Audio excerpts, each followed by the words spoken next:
Oman में मौजूद है प्राइम मिनिस्टर। ओमान से पहले प्रधानमंत्री नरेंद्र मोदी ने इथियोपिया की सफल यात्रा की।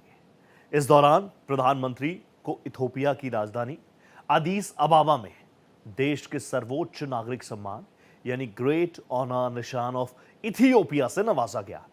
यह सम्मान उन्हें भारत और इथियोपिया के बीच द्विपक्षीय संबंधों को नई ऊंचाइयों पर पहुंचाने और एक वैश्विक राजनेता के रूप में उनके दूरदर्शी नेतृत्व के लिए प्रदान किया गया।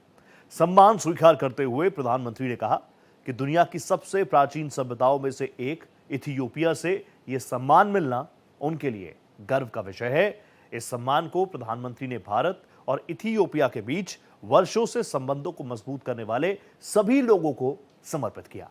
पीएम ने कहा कि वो इसे 1.4 अरब भारतीयों की ओर से विनम्रता से स्वीकार करते हैं।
निशान ऑफ इथियोपिया के रूप में इस देश का सर्वोच्च सम्मान प्रदान किया गया है।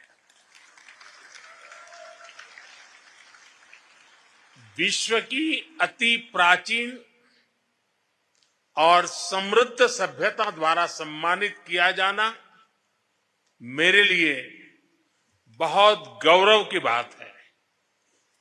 मैं सभी भारतवासियों की ओर से इस सम्मान को पूरी विनम्रता और कृतज्ञता से ग्रहण करता हूं। यह सम्मान उन अनगिनत भारतीयों का है जिन्होंने हमारी साझेदारी को आकार दिया।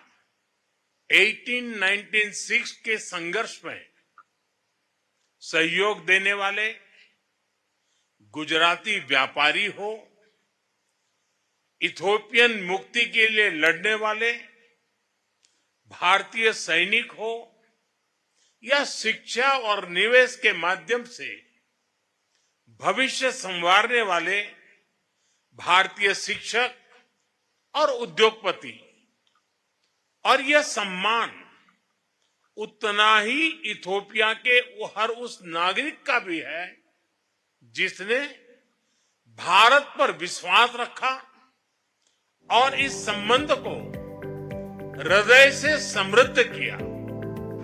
वहीं प्रधानमंत्री नरेंद्र मोदी ने अदीस अबाबा में इथियोपिया की संसद के संयुक्त सत्र को संबोधित किया।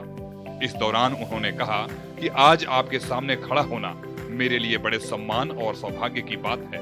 इथियोपिया, जिसे शेरों की धरती कहा जाता है, यहाँ आकर मुझे बेहद खुशी हो रही है। मैं यहाँ खुद को बिल्कुल अपने घर जैसा महसूस कर रहा हूँ, क्योंकि भारत में मेरा गृह राज्य गुजरात भी शेरों की धरती के रूप में जाना जाता है। Honorable members, I am told that there is a saying in Ethiopia, when spider webs unite, they can tie up a lion.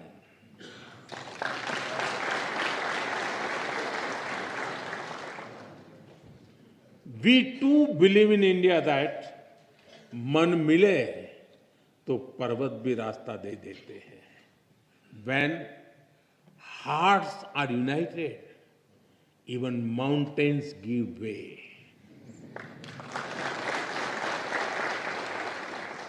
Indeed, solidarity is a strength and cooperation is power.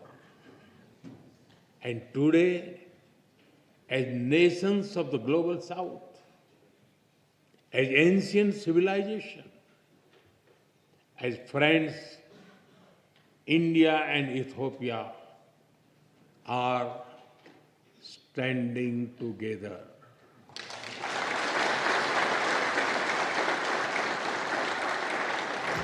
इससे पहले कल मोदी का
Africa के साथ साझेदारी उसकी जरूरतों के हिसाब से होनी चाहिए। अहमद अली ने आगे कहा कि आज भारत और इथियोपिया के बीच नई और मजबूत साझेदारी की जरूरत है। अहमद अली के मुताबिक उनके देश में विदेशी निवेश भी तेजी से बढ़ रहा है और इसमें भारत सबसे बड़ा निवेशक बन के उभरा है। Welcome you to Addis Ababa, a city that honors our heritage and looks to the future. Here, history is never distant. It reminds us that progress is not inherited. It is built through purpose, persistence, and partnership. Your visit, Mr. Prime Minister, is beyond a diplomatic occasion. It is a meeting of two nations that understand how careful planning and bold ideas can fuel transformation. Mr. Prime Minister, Ethiopia and India stand at the threshold of great opportunities. Our history is long, our bonds are deep, but the most important chapter of our journey